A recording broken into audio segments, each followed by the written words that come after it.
Good morning, everyone, and welcome to episode 24 of the Jacksonian. As I have with me is the host of Locked On Jayhawks, the co-host of Rock Chalk Sports Talk, and play-by-play announcer of Baker Athletics, the one and only himself, Derek Johnson. Thank you. I appreciate that. That's a much better intro than I normally get on my own shows. So I don't know. It's a good way to start the day. Well, thank you, man. I appreciate it. And today it's going to be a great show as we discuss all kinds of stuff like Kansas football, what went right, what went wrong 2023, and what to look forward to in Kansas basketball, and if they got enough to win it all. We're going to be talking about plenty of stuff today. How you doing today, Derek? I'm doing great. It's actually a day before my birthday, so vibing off that. I've got a newborn about to come, so lots of life things coming at me. But also, yeah, right in the thick of sports season. You got NFL playoffs coming up here. Obviously, the Chiefs are a big deal, and KU football just finished out the season. KU basketball getting into Big 12 play. It's a fun time of year. Sweet, man. You got a birthday tomorrow. Well, happy early birthday. Thank you. And I'll tell you, where I'm from, we usually celebrate birthdays for a week. And I didn't know tomorrow was your birthday, but what I can give you is the joy of a birth week. Well, thank you. I will take that to my wife and see if she's willing to celebrate me for a full week. Well, definitely. I've heard a lot of parents talk about birth weights, and it's pretty easy, not just for them, but for the kids as well. Yeah, But go ahead. I was just gonna say I'd gladly take that. I'd gladly take a full extra week. There you go. Well, and shall I tell the audience a little bit about yourself?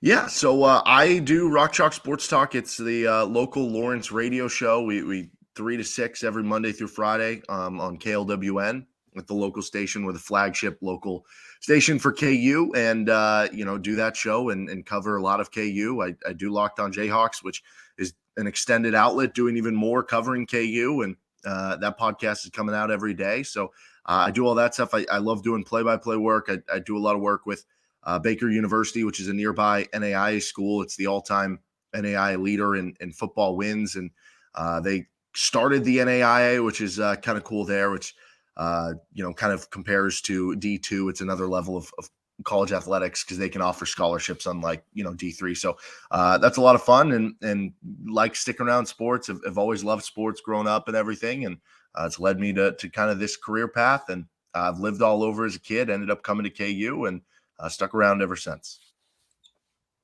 Well, we're definitely going to be starting off with the 2023 season for Kansas football. Now, they've had a pretty good year, and I think it would have been better had it not been for some of the injuries, but what do you think? Yeah, it certainly hurt them having to go through 3 different quarterbacks at different points, and Jason Bean was outstanding as the backup quarterback. He finished top 15 in the country in total QBR. You got way more than you could ever expect from a backup from that perspective. Obviously, Jalen Daniels came in as the preseason Big 12 Player of the Year. Then they got down to their third string quarterback at one point. Jason Bean gets injured in the Texas Tech game. You had Cole Ballard, who came in as a walk-on. He was a true freshman this year, eventually earned a scholarship. And he had to play the Texas Tech game. Then he had to play the Kansas State game. 2 close losses for you, where overall he played pretty well for you. But obviously looking back, it would have been very easy if you had, Jason Bean or Jalen Daniels in either of those games to see one of the scores kind of going the other way. So certainly 8 wins is an awesome regular season. And then they ended up winning their 9th in the bowl game. And it's the most wins Kansas has had since they won the Orange Bowl in the 2007 season. It's just the 7th time ever they've won 9 or more games in a season. There's a lot of big positives to come from this year, but you're 100% right. It's been kind of a talking point here that as great as the season was, it could have almost been even more special. They could have very easily won 10 or 11 games. Well, I will say I don't want to call it early, but Jalen Daniels is definitely my comeback player of the year candidate for 2024. And I mean, especially in the Big 12. So it's going to be great seeing him come back. Yeah, if he can stay healthy for a full season, he's got an opportunity to put up, all conference, all American, NFL draft type level numbers for next season because he's been outstanding every time we see him on the field. And I'm really excited to see what he can do, especially if he can stay healthy. That will be the big question because been kind of injuries at different points in time each and every one of his seasons, some more minor than others. This one was a more severe injury, but really rooting for the kid because he's a wonderful guy to talk to. He's a great leader in the locker room and an outstanding player. So hope to see him on the field as much as possible next season. Well, I will say it's definitely going to be easier without Texas and Oklahoma in the Big 12. But, Utah and Arizona, they're going to be some tough cookies as well. Yeah, I mean, the Oklahoma one, they got the win on the way out. Texas, though, was kind of the one team who did blow out Kansas this year. Now, that was kind of a weird scenario. Jalen Daniels didn't play, and Jason Bean found out he was going to be the starter, whatever it was, half an hour before kickoff. So, messed with the game plan a little bit. But I'll be very interested to see with Arizona and Utah. Obviously, Utah, Cam Rising comes back. Arizona, I mean, what they did to Oklahoma in the Alamo Bowl coming back, and that set of skill players, the young freshman quarterback they got. I would assume right now the preseason favorites to win the league are going to be those two, Arizona and Utah. But I really think it is up for grabs. I think, Arizona, Utah, Oklahoma State, Kansas, maybe even you throw Iowa State or West Virginia after, they finished toward the top of the Big 12 this year. Still wouldn't surprise me if a team like a UCF or a TCU, a team who has a ton of talent and is sitting on a really good recruiting base, breaks out in a year. Like, I think the Big 12 is going to be a lot of fun next year, and part of that's going to become parity and not necessarily knowing who's going to win the league, especially in a 12-team playoff where the winner most likely will make it to the college football playoff, and you could have a lot of kind of ups and downs and trying to figure out who's that going to be at the end of the year. Well, I mean, I will say about Central Florida, especially under Gus Malzahn, they are one of the most Jekyll and Hyde teams in all of college football. Yeah, for sure. That'll be the big thing for them. But sitting on that talent base in Florida with what they can recruit and some of the key players they have, it would not surprise me. I think they had the top recruiting class in the Big 12. It would not surprise me if at some point we're talking about UCF being, kind of year in, year out, one of the better teams in the Big 12 now that they start to get a little bit more acclimated and adjusted with playing at the Power 5 level. Oh, for sure. I mean, that they are pretty talented, but I just hope for their sake they don't waste it. But I mean, we watched a little bit of the Guaranteed Rate Bowl. I mean, that was a pretty good game. What was your takeaways from that game? Well, it's certainly a crazy game with the amount of flags and everything that got thrown in that game. KU ended up breaking the bowl record for most penalty yards. There were a billion, just unsportsmanlike types of penalties on both teams combined.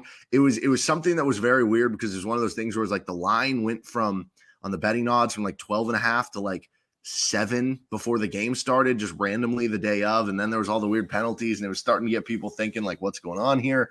But KU's offense was dominant in that game, and the receivers took over. It's been a position for KU that has been severely underrated through the rest of the conference because you look at some of the individual stats and you see guys like Luke Grimm who has 500 yards at the end of the season, or Quentin Skinner who has 500 yards, or LJ Arnold who has 700 yards back-to-back years. They're not guys that are going for 1,000 yards in a season. They're not guys that because of that are being on the All Big 12 first team or anything like that. But the reason why those numbers are shorter is because, one, Kansas runs the football a lot, and two, because they have a lot of targets. They have all those three receivers. They throw to both their tight ends a lot. They throw to the running backs. The ball gets spread around, and so you don't see those players have a bunch of games where they do go off like they did against UNLV, but that doesn't mean the impact's not there. The last 2 years, they had top 10 grades on Pro Football Focus for receiving grade in the country. And I hope that game was a bit of an awakening to maybe the rest of the country of how good these KU receivers are, even if they're not necessarily putting up, record-breaking numbers. Well, and I last read something that Kansas football has 8 of their 11 starters returning on offense next season. Yeah, so you look at quarterback Jalen Daniels coming back. You have Devin Neal. The Pete Thamel report said he's coming back. We're still kind of waiting for confirmation from him, but as of right now, that seems to be the indication. You also would have your backup, running back with Daniel Hishaw, who's a really good player too. All three of those starting receivers seem to be coming back. I guess we haven't officially heard from Quentin Skinner, but we did from Arnold and Grimm. So that brings you up to 5. Then you look at the offensive line. They did lose a transfer in Armaj Reed Adams, who it was him and Kobe Baines kind of played rotational starter. Like one game, one would be a starter, another would be another. He just transferred recently, so maybe that number gets bobbed down to 7. Then again, Kobe Baines, you could still count him as a starter and be 8 because you can have Baines, you can have Michael Ford, you can Bryce Cable do. That'd be 3 offensive linemen back. Again, 2 if you counted more Reed Adams as the starter there. And then at the tight end position, even though you lose Mason Fairchild, Jared Casey has been basically your H-back, fullback type. He's played a lot of snaps, so that would be like another starter back. They can have a bunch back there. Even the defense can have a lot of starters back, but that's what's very exciting here is that you had a ton of success and you have a chance to build off that even more next year. Yeah, I mean, it's gonna be really big seeing what happens in 2024. I mean, I'm ready to see if they got enough to win the Big 12. I mean, I'm gonna be torn going into the preseason on who to go with. Like, do I go Arizona? Do I go Utah? Do I go Kansas? These are legitimate questions. Yeah, and I think that's the cool part about the Big 12 and how wide open it feels like it'll be because there'll be a lot of good teams that you could reasonably make the case for a lot of any of those. I think one thing that will benefit Kansas that maybe didn't benefit them as much this year is the schedule lightens up a little bit next year. When you look at who Kansas drew in the Big 12 games, it's not, they're not having to play every single one of, Utah and Arizona and all these teams that are projected to be at the top. Whereas this year, that was the case. Like, technically, they ended up finishing, I think it was like tied 7th, tied 8th, whatever it was in the Big 12 this year, if you just go by Big 12 standings. But that's not the best way to look at it because when you look at the top of the Big 12, Kansas played every team in the top 7 except for West Virginia. So they played 6 of the top 7. Then, meanwhile, you look at a team like West Virginia who finished 6-3 in the league. So they finished in that top 6 of the rankings. I think they only played like 1 or 2 of the top 7 or 8 in the conference. Because there's unbalanced schedules now in the Big 12, you get a little bit of, I don't know, like don't necessarily just take the conference standings for granted that this team is better than that team because, it is a bit of unbalanced schedule. But that will be something that helps Kansas out, I think, a little bit next year.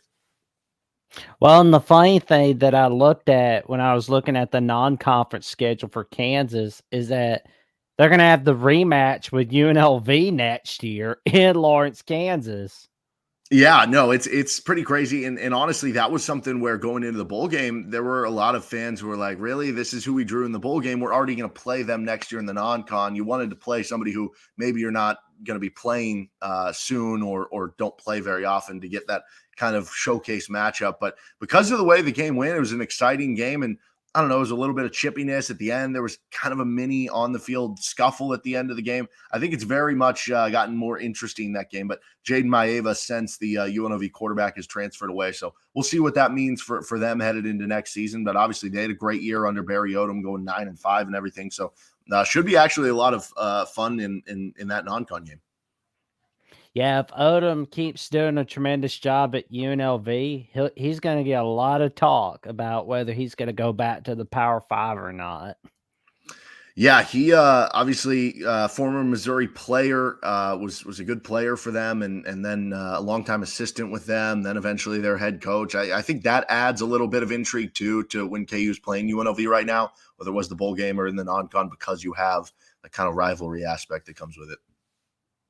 Well, I mean, I will say that the Liberty Bowl last year, I know that college football it was Reddit college football. They were suggesting, Kansas, Missouri should be the Liberty Bowl. And then like the Liberty Bowl itself on Twitter was replying, I think we could make this happen. But then Missouri's like, no, we don't want to do that. I'm like, come on.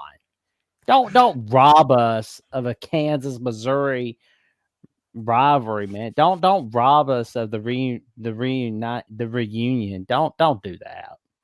Yeah, and we're gonna have it. It'll replay between the two teams. They're gonna start getting going again here soon. I forget if it's 2020, I don't know, 7, 2025. 2025, 2026, 27, 28, something like that. So, yeah, it will at least get going, which becomes very interesting because both teams have now, started to shoot up a little bit. And Missouri obviously had a fantastic season and beating Ohio State in their bowl game and everything. I think that it's almost a shame right now that they're not still in the same conference and playing because it wouldn't just be fun from the rivalry aspect. It would just be nationally a very relevant and good game. Yeah, I wish the Big 12 and SEC could make a trade. Like, just the Big 12 goes, we'll trade Oklahoma State for Missouri. Yeah, keep the rivalries together. I think everybody would be for that, except for probably like Missouri, who would be like, "Hey, we're losing all this money from leaving the SEC." But yeah, outside of that, I think from just a watching perspective and the college rivalries and everything, I'd be fine with that, honestly. True. I mean, who knows? Maybe College Game Day can go to Kansas, Missouri for Hmm. football like they did in '07. Yeah, that famous, top game in the country, and you have a couple teams battling for at the time. You think a national championship. So yeah, I mean it's definitely possible. I mean we've seen Kansas get College Game Day last year. They got the Fox Big Noon this year, so they've kind of been trending from ever, never really having it to now. Lately, it's just been kind of a yearly thing. Well, I will say on the bright side, they're at least back together in college basketball. That's pretty awesome right there. It is. They were able to put it back together, and so far Kansas has done a good job in the series. This year was the closest of the games so far, but we even had an exhibition game a couple of years ago with for hurricane relief.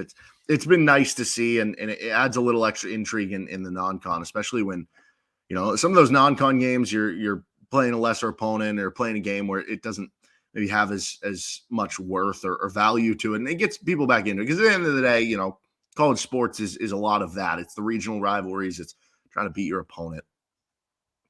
Yeah, I mean, it's amazing that Kansas, Missouri is back, but I can't help but wonder if it's like Syracuse, Georgetown in a way. Because I mean, like Syracuse, Georgetown, they went a couple years without playing each other, but then they went back to playing each other 2015-16. And we saw Kansas, Missouri get back to playing each other in 2021, I believe.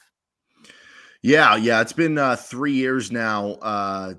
They won in Lawrence the first time back. It was like 102 to I don't know 65 or something like that. And then they went to Columbia last year for the first time since they were in the Big 12 together and won big. This year was a closer game. Missouri got off to a hot start and then kind of came back a little bit late. So I think next year in Columbia, Missouri's bringing in a good recruiting class. That could be a really fun one. That could probably be the best game of the restarted series so far. Yeah. I mean, it's gonna be fun that's back, but I mean, another game I was really thinking about was the Kansas Wichita State game that was happening, and I mean, I remember where you were asking a question where you said, "Who's gonna score more points, Kansas against Wichita State or Georgia against Florida State?" I was just kinda like, Kansas against Wichita State." Yeah, yeah, that was mostly in jest. I was at halftime, and Kansas had struggled a little bit in the first 12 minutes, scoring against Wichita State, and Georgia was just putting it on Florida State, whatever it was at halftime. I don't know, 34-3, 42-3, whatever it was. So Oh, that it was was pitiful. certainly both going on at the same time. I had more fun watching the Kansas game than I did the Orange Bowl. I think a lot of people did, honestly. I mean, there are probably some parents that are just like, "Kids don't watch the Orange Bowl, it's too violent for you." Yeah, that one was a little bit rough, but I guess TCU's felt that before with playing Georgia. It's no fun playing Georgia when they're serious about playing in the bowl game. Yeah, I mean, memo to me, next year when Georgia's in a bowl game or in a playoff game, make sure to pit that as a 60-point win. Yeah, that's right. Get an alt spread on the game -60, and you should be able to get some good odds on that. There you go.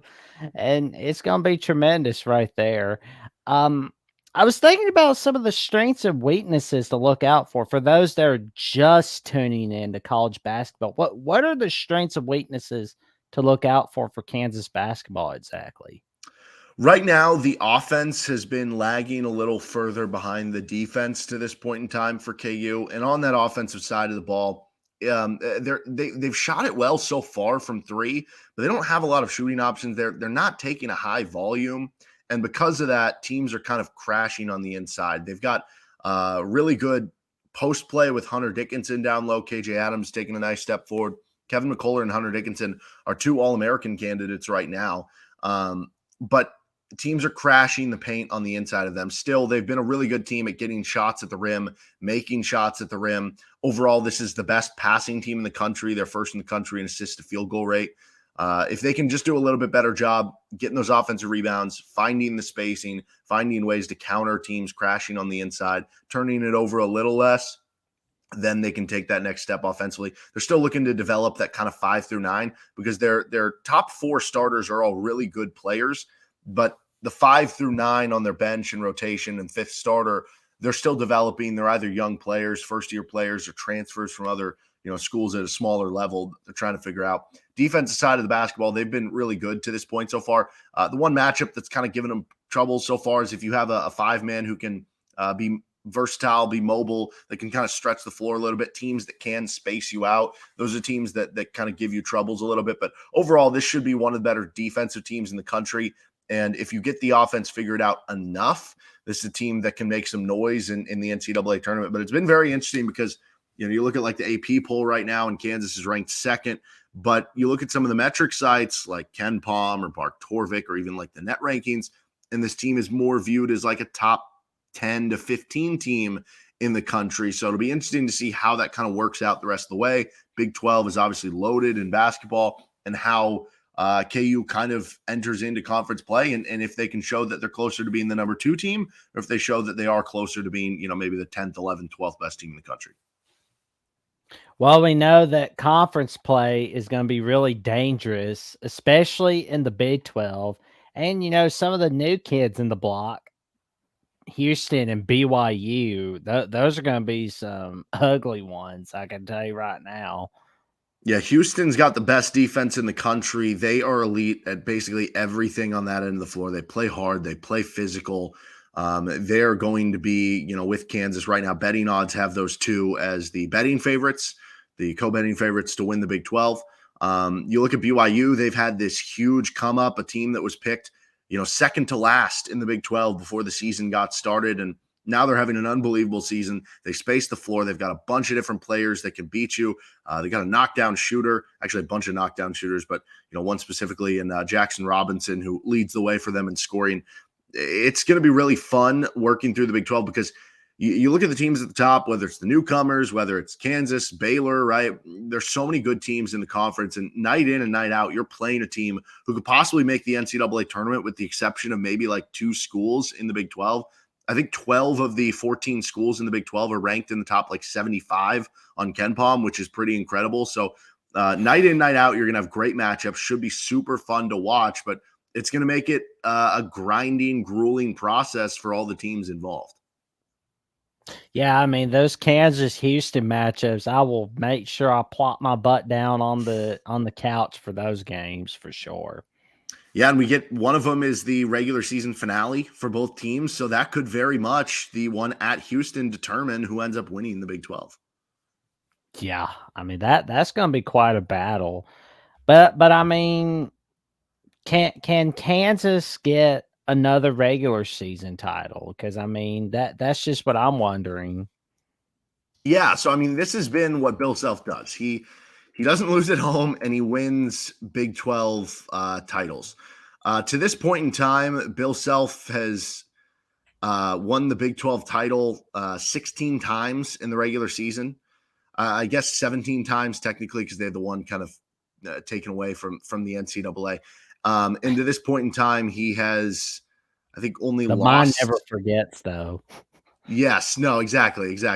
So, I mean, you look at the home losses, and I think it's only been, I don't know, the number, it bobs and weaves kind of year to year, but it's one of those things where it's like year in and year out, he's either lost one less game or he's lost the same amount of games at home all time in his KU career as he has Big 12 regular season titles. It's pretty remarkable what he's been able to do. So from that standpoint, Houston arguably is the best team in the country right now, but because it's their first year in the Big 12, dealing with the new grind of the schedule, not that they can't beat anyone in the conference. Again, they might be the best team in the country, but it is different when you're making your first year where, year before, maybe if you had a bad game against South Florida, you still win. This year, if you have a bad game against the 12th best team in the conference, you're probably going to lose. How does that affect them? And when you look at what Bill Self has been able to do, just winning the conference so often, year in and year out, that's why they're co-favorites, even though Houston is seen as maybe the better team nationally. Yeah, I mean, it's just going to be. I'm kind of wondering if Oklahoma can give Kansas trouble. That's what I'm wondering. I mean, Porter Moser's done a tremendous job in his third year. I've always been a big Porter Moser guy. I think he's an excellent basketball coach, and they've had some good teams over the past couple of years that maybe finished top 30, top 35 in KenPom, but because the Big 12 has been such a bear, they just haven't had maybe the conference record to get into the NCAA tournament. But this year, they're having a great season. Javion McCollum was an excellent pickup for them in the transfer portal, and yeah, Otega Owe has been just balling so far. He's shooting over 60% from the field, over 70% on limited attempts from three. Yeah, Oklahoma's definitely one to watch out for, and I think that'll be a very interesting game because that's the early portion of KU's non-con. They have TCU this Saturday. Next Saturday, on whatever that would be, the 13th, they're playing Oklahoma at home. And Oklahoma's almost beaten them the past couple of years in Allen Fieldhouse. And this year's Oklahoma team's even better than those past two ones were. So, yeah, I think that'll actually be a really fun one to circle in the early portion of the non-con schedule. Yeah, I was just looking at the schedule and I saw that Kansas Oklahoma's on ESPN Plus and only on ESPN Plus. I mean, that's just so disrespectful, man. That is so disrespectful to both these schools. It's unfortunate. They pre-plan that stuff before the season starts, and there's always one game every couple weeks, whether it's with Kansas, whether it's with another school that's ranked, where it ends up being like, really, this is going to be on Big 12 Now and ESPN Plus, and it's unfortunate too. I mean, some of the production stuff on the ESPN Plus ends up being a little subpar compared to the rest of the stuff, but at this point, I guess it's just par for the course. That's what seemingly everything's been kind of signed up for. Good grief. It's like I hate that Big 12's getting the once over by ESPN. That's just not good. Yeah, But this goes back to, I don't know, they signed the deal maybe a handful of years ago. yeah, I mean that deal needs to be re-upped a little bit. Like, I'm not saying games should be on ESPN Plus, they should, but just give them at least ESPN 2 or something as well. No, it's great because yeah, that'll be top 20 showdown between the. I guess we'll see what Kansas does this week and what Oklahoma does over the next week and stuff. But yeah, it's going to be a really big matchup and I think it'll be a good game because of how they have played in Allen Fieldhouse the last couple of years. So yeah, unfortunate from I guess the national audience getting to view both teams. Well, one thing I was wondering about, and maybe this is just too early of a question right now, but maybe we'll know more by April or May, but can Hunter Dickinson be the draft steal for the 2024 NBA draft? I don't know because the NBA has really moved away. It's almost like, the NFL has started to move away from drafting running backs or putting so much value on running backs. I feel like that's the way the NBA has kind of gone lately with the center position. I mean, unless you're one of those centers like a Victor Wembanyama, one of those centers who can dribble and guard guards and stuff like that. Those guys have kind of seen their value slowly dwindle away. And Dickinson, he's an excellent college center. I mean, unbelievable post work. He's got a good jump shot. It would not surprise me at all if he ended up making a rotation in the NBA because he's just a very skilled basketball player. And I think there still is like an avenue for that. But with the lack of kind of athleticism and verticality and ability to kind of guard in space, I think it'll be tough for him to have, a super impactful NBA career. But if he goes on to the NBA and, has an 8-year career as a backup center, playing kind of drop coverage and just playing a really skilled level of play, like that wouldn't shock me either because, again, he is just a really good basketball player overall. But it also wouldn't shock me to see if he finishes up his college career, which he could have another year if he wants it after this one at KU, and even goes overseas and is one of the best players in Europe or something like that. He'll find a way to have a very successful basketball career. I have no doubt about that, but it's so tough in the NBA at this point. I'm very interested with Kevin McCullough. He's kind of shot up draft boards. He could maybe even be like a late lottery pick at this point with the way he's shooting the ball. We know he's a good defender and everything like that. So I don't know with Dickinson. It'll be very interesting to see. I think part of it will depend how they finish the year. If they do make a Final Four, if they do win a title, his stock will probably rise up a little bit just inherently from that. But it's tough in today's NBA game. Yeah, I mean, it would be great to see him be able to succeed despite not being a first round pick in the NBA draft. But because I mean, we've seen plenty of guys succeed despite not being a first round pick. Yeah, for sure. And, we've seen that even from Kansas, even guys like Devontae Graham, who went in the early second round, and he's now had a lengthy NBA career, made millions upon millions of dollars, and been, a good either semi starter, bench guard in the NBA, whether it was, the Hornets or moving on from there. So it's entirely possible. Again, wouldn't shock me because he is very skilled at what he does. It just feels like the NBA has kind of moved in another direction with what they're looking for from that position. Yeah, I mean, it'll be great to see what goes on from here.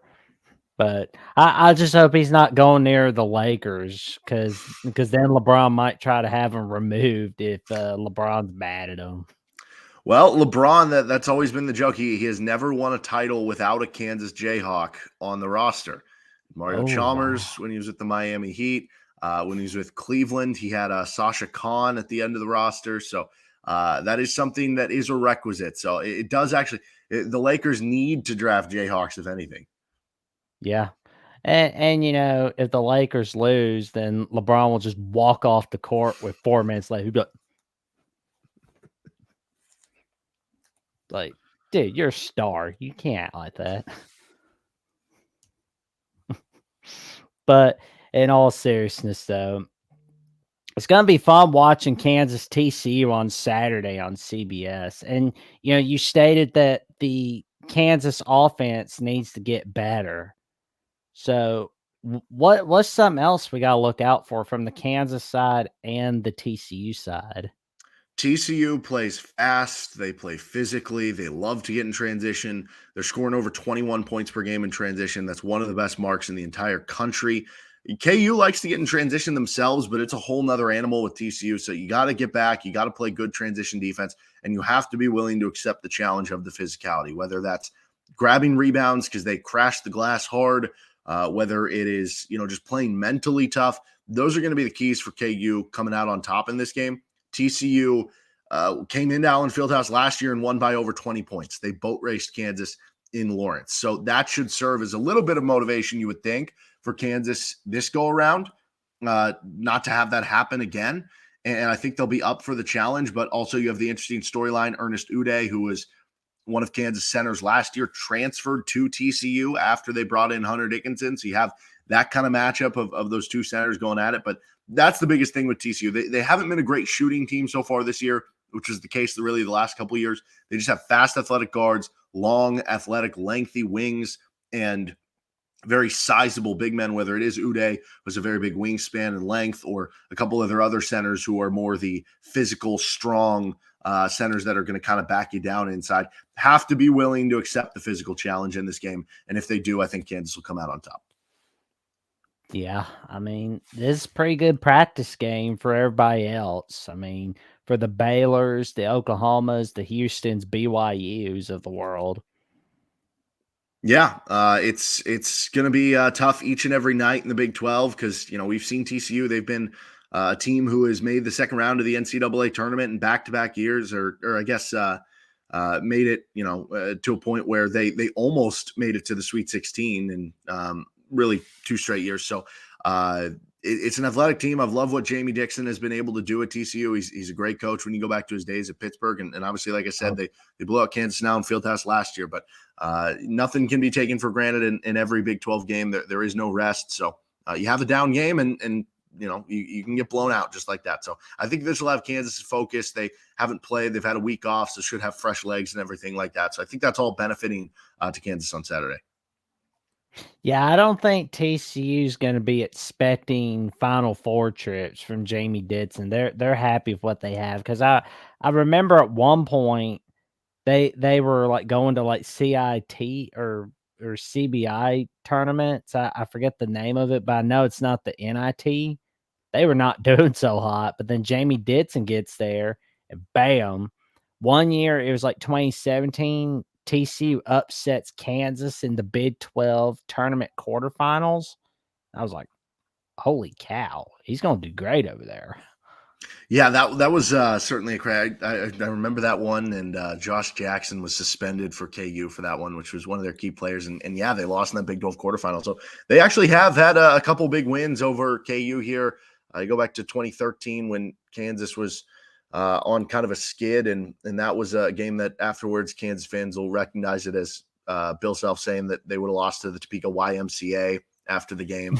You had that 2017 Big 12 quarterfinal. You had last year, again, them winning by over 20 in Allen Fieldhouse. I guess they took like the basketball after the game, and Kansas ended up winning in Fort Worth later in the year and took a basketball back. So I think there is some interesting storylines coming into this game for sure. Oh yeah, I mean, Kansas better watch themselves because like don't be taking TCU lightly. No, you can't. And that's really the theme of the entire Big 12. You can take, some random team. And in past years, maybe you had some games where you played opponents, once every while, maybe, a handful of times per year where you could kind of mess around and you still might be able to come out with a win. That's no longer really the case in the Big 12. And that's why this conference is so challenging because it really does test your ability to stay consistent. And for, a bunch of 18 to 23-year-olds, that's easier said than done. Yeah, I mean, I always hate it that people don't think of the Big 12 as a good conference overall in football because I know they're the best in basketball, but they're a pretty good conference in football from what I've seen. Everybody's giving each other a good game in all of college football. Yeah, for sure. It's one of those leagues where I guess we'll see where it goes, once Texas and Oklahoma leave. But I think that's going to be the beauty of the conference that there are going to be so many teams that are good. Maybe you don't have that one, year out, year in top 5 team like an Ohio State or an Alabama or a Georgia or something like that. But you're going to have a lot of teams that I think, one year they'll be ranked 10th, the next year they might be ranked 20th. But there's going to be a lot of those teams kind of in that range, and it's going to lead to that parity and unpredictability, which I think makes it a lot of fun because you don't know what's going to happen. And you go into every year and you have a handful of fan bases thinking that, yeah, maybe this could be the year we win the conference. Maybe this could be the year we go to the playoff. Yeah, I mean, it's gonna be big in the years to come. And I'll be honest with you, I got pretty sad when Kansas lost to Texas Tech because I was like, oh no, they came so close. Like, even though I'm a Bama fan, I was watching like Bama, Kentucky. I was making sure I got my eyes on Michigan, Penn State, and Kansas, Texas Tech as well.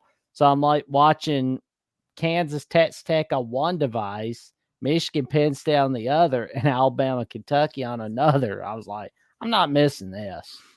It was a good game, and that was one of those where they were down to the third string with Cole Ballard. He fought tooth and nail for them to get it done. They just too many red zone issues, got stopped to a couple field goals there, and then Tech made the big pass at the end and kicked the field goal. And that's one of those where again you look back and you go, oh man, they very easily could have won that, and then they'd be sitting on 10 wins right now and probably ranked and all these different things. So certainly one of those that keeps Kansas fans up at night a little bit there. But yeah, KU's just for whatever reason they've struggled with that Texas Tech series. I think they're like 2-20 something all time.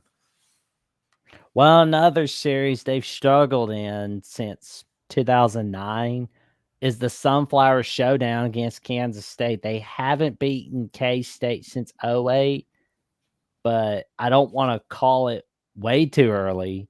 But I've got a feeling next year this will be the year for Kansas. It certainly felt like, and this year was the year that it was going to line up. You had this great Kansas team compared to where they've been in the past. Kansas State still had a good team this year, but it wasn't, like the year before when they won the Big 12 title. And you're playing them in Lawrence, and KU was in control. They were up 27-16. They dropped a pick six. They also had, they're up a score, and they dropped the fumble on the punt when they would have had the ball or in plus territory past midfield against Kansas State with a chance to maybe kind of put it away.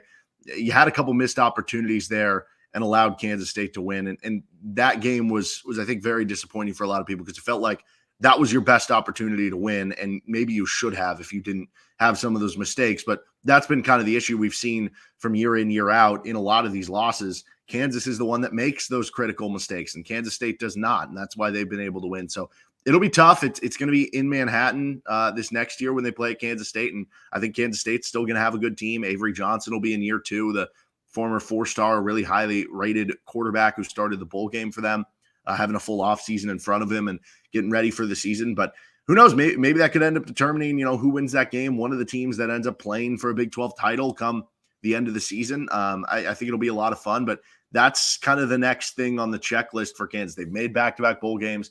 The win total has gone up each and every year under Lance Leipold. I think the next thing on the checklist is beat Kansas State. That's all you got to do. And I mean, I will say something that's really impressed me about Chris Kleiman at Kansas State is his ability to adjust to any situation. 2022, no Martinez, no problem. We'll just go Will Howard.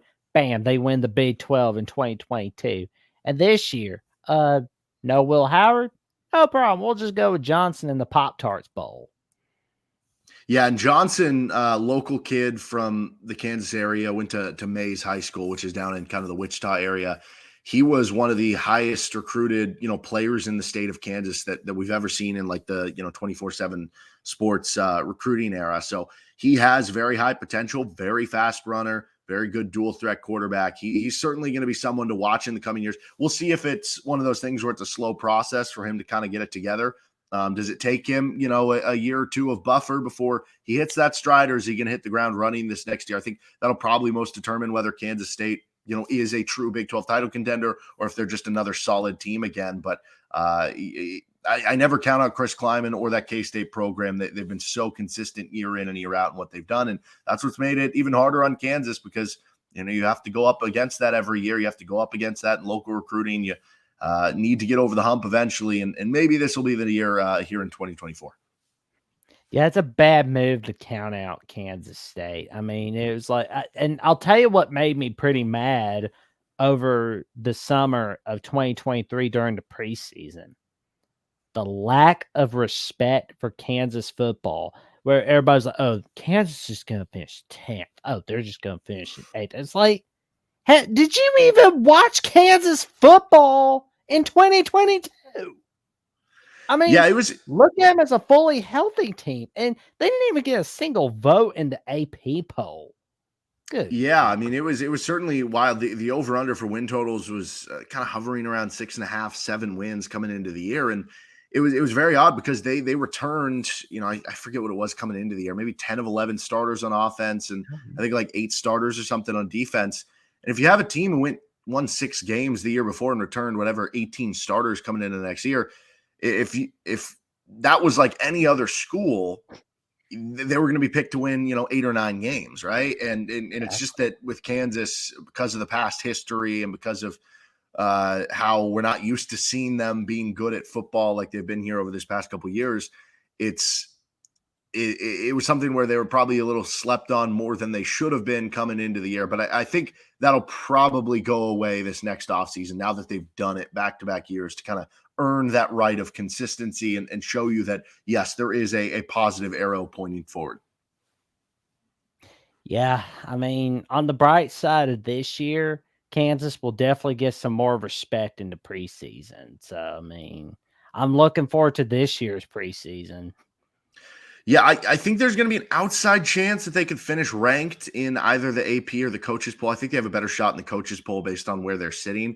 We'll see if they do. It'd probably be a 24th or 25th. I think that'd be really cool for the program if it does end up being that way.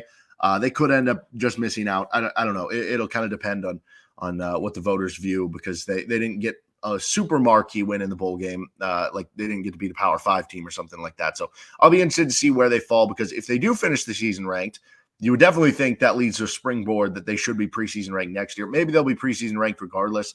I would argue that they probably should be with as much as they can bring back and everything. But that'll be kind of something to keep an eye on, because you would definitely think that, should give them more of a springboard and give them more notoriety, more attention headed into the offseason, especially when you're trying to bring in recruits and transfers and bring on players from the transfer portal. It certainly would help to be like, hey, we finished ranked in the top 25. Come on board. Yeah. I mean, that'll be pretty big for sure.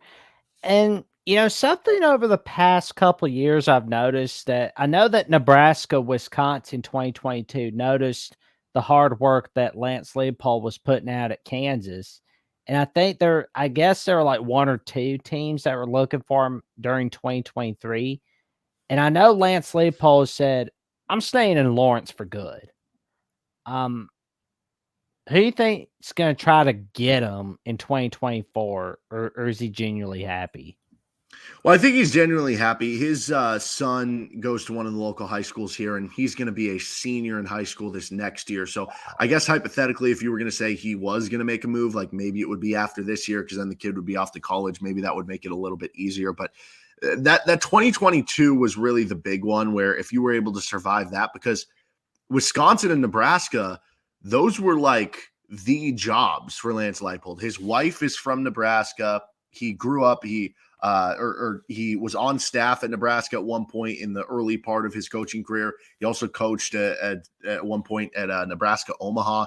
There were a lot of ties for why that would have been kind of a dream job, a destination job for him. Wisconsin, he was the coach at Wisconsin Whitewater when they were winning all those national titles at D3. Yeah. He has a connection as a former graduate assistant getting his coaching career started with Wisconsin. So that's another one where it would be like a dream destination job.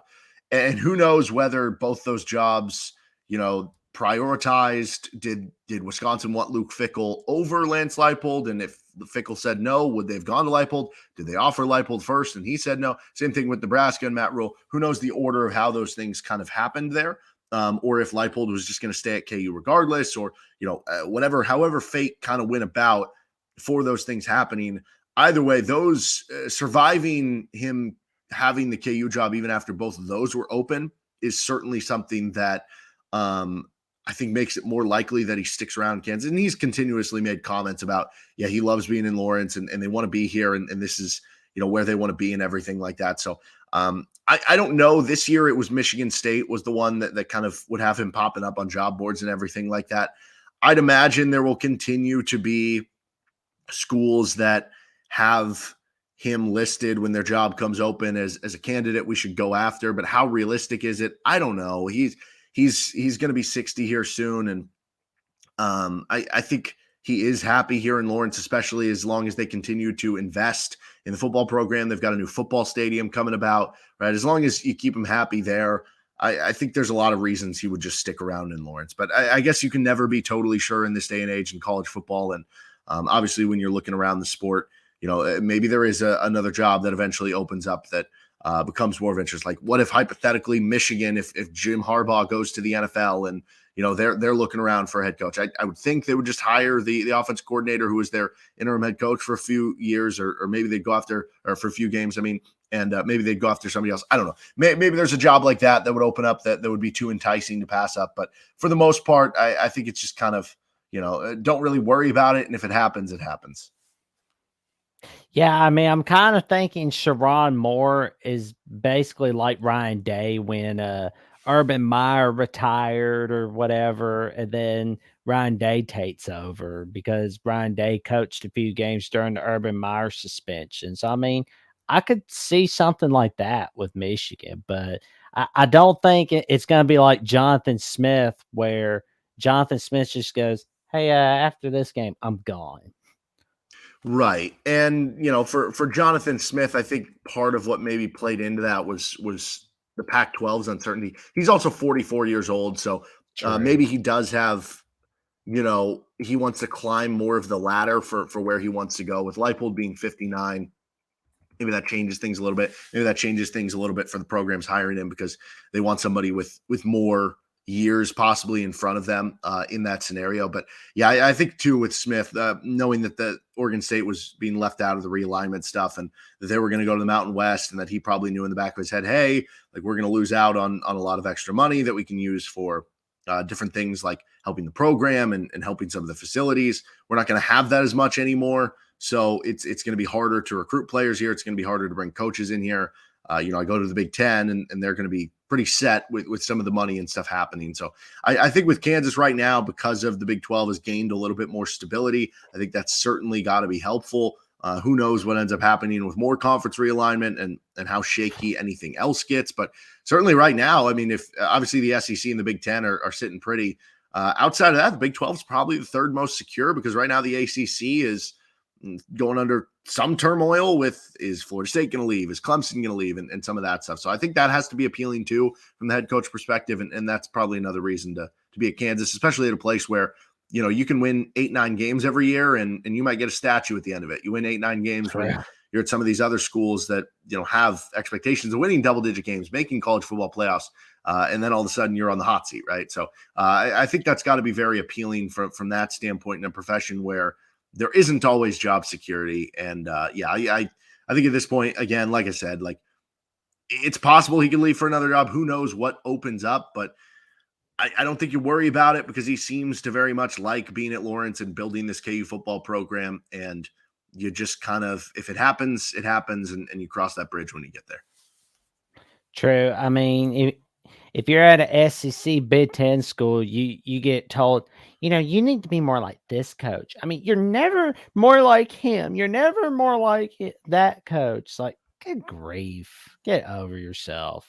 Whereas, like you said with Kansas, you get a statue for having 9-win seasons every year. I mean, me personally, I'll take the 9-win seasons where I can get a statue built of me, and I can just make sure I know how to invest.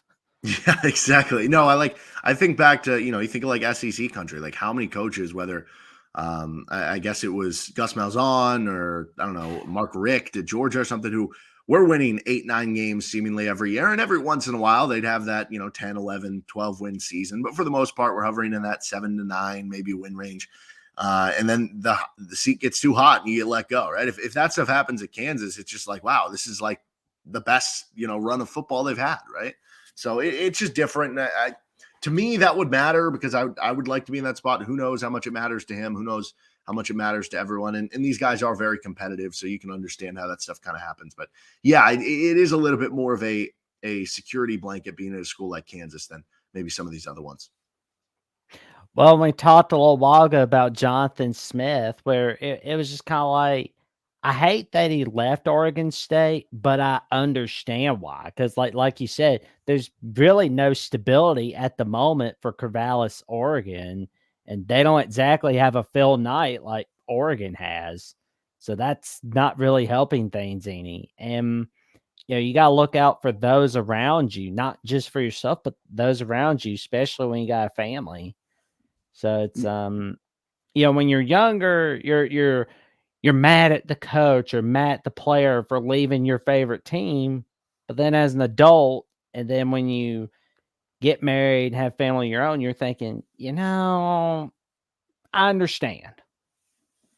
Yeah, for sure. And I think Jonathan Smith's a really good coach. I would love to know if Oregon State would have, been accepted to, say, the Big 12, or I don't know, the Big 10, or whatever it would have been, right? Or if the Pac 12 would have just stayed together, would he have even been interested in the Michigan State job? Would he have even taken the job? Because he is an Oregon State alum. And if he was in a Power 5 conference there, I wonder if he wouldn't have jumped ship. I really do feel like a lot of the reason for him making that move just has to go back to the idea of kind of what happened with conference realignment, which is unfortunate. He probably would have stayed. I mean, that's what probably would have happened. Yeah, very, very much could have, and continued to build kind of what he's done at Oregon State, which has been really, really impressive. Well, and I wanted to go over one more thing before we wrap up. What's up with Baker Athletics? How are they doing in college basketball? Yeah, Baker's been really fun so far this year. They just came off a year. They had a new head coach in football. I mentioned their winningest program in NAI football history, and they made it to the postseason, won their first playoff game. That was a fun year for them. Now in basketball season, so far the men's basketball teams had a really good year. Tough one last night. Lost a game to one of their rivals, and who was a good team as well. But so far they're sitting at 9-2 in conference play. They're 11-4 overall. They made the NAIA tournament last year, so trying to make it back-to-back this year. And right now they're trending in the right direction as long as they can shake off that one. They got another game coming up on Saturday. That should be a fun one. So it's been a fun year so far. They're an exciting team. They play a fast brand of basketball, and they've been a good team overall this season, even despite the loss the other night. Man, I will say, I'll have to watch a little bit more of Baker Athletics. I'll be making sure to check them out just to be sure, because I'm curious to see how they're doing. Yeah, no, like I said, they're a fun team to watch. They got a lot of athletic players. They get up and down. They scored a high rate, averaging over 80 points per game. So it's a fun watch. It's fun to broadcast. A lot of good players and coaches to root for on the team. So I have fun with it, and looking forward to calling another game Saturday. It's gonna be a blast. I'm looking forward to hearing it. Like, I'm curious to see where I can find it, but it's gonna be fun. And as we wrap this show up, we get to the end of episode 24 of the Jacksonian with the one and only host of Locked On Jayhawks, the co-host of Rock Chalk Sports Talk, and the play-by-play announcer of Baker Athletics, Derek Johnson. And for those who want to go over a little bit about Kansas basketball with you, talk a little bit of Kansas football or even Kansas baseball for that matter, uh, where can they find you? Well, they can check out any of those spots with, I guess Locked On Jayhawks or Rock Chalk Sports Talk on KLWN. If you want to reach out to me, you can hit it up on Twitter, X, whatever you want to call it. At D Johnson Radio is the tag for that. And you can also find our Twitter page for RCST at RCST1320. So just check us out there. And if you shoot me a DM or reply to me or something on Twitter, maybe I'll respond. Maybe I won't. I don't know. It depends what it's talking about. But yeah, I'd be glad to talk with you about it. And yeah, feel free to check anything out. And you can also check out Locked On Jayhawks on Apple and on Spotify. And you can also check out Rock Chalk Sports Talk right here on this link at klwn.com. You can check it out on YouTube, check it out on Apple as well.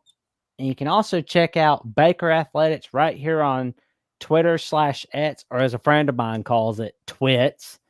Then you can also find it on Instagram.com. And until my next episode, this is Jackson Johnson, host of the Jacksonian, wishing you a very happy 2024. I wish y'all nothing but happiness, and stay safe, stay warm. And if you like this sort of content, like, comment, subscribe, click on the notifications. Give me a like, comment, or subscribe, or click on notification bells on youtube.com at Jackson Johnson 979. And you can also check me out right here on Twits at Jackson 09960335.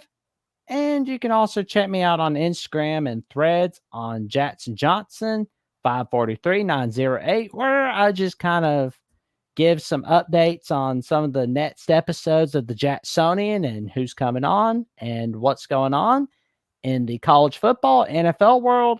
And also on Twitter, I just kind of run my mouth on what an idiot Roger Goodell is. So until next time, this is Jackson Johnson saying so long, everybody, and stay safe and stay warm. It's cold out.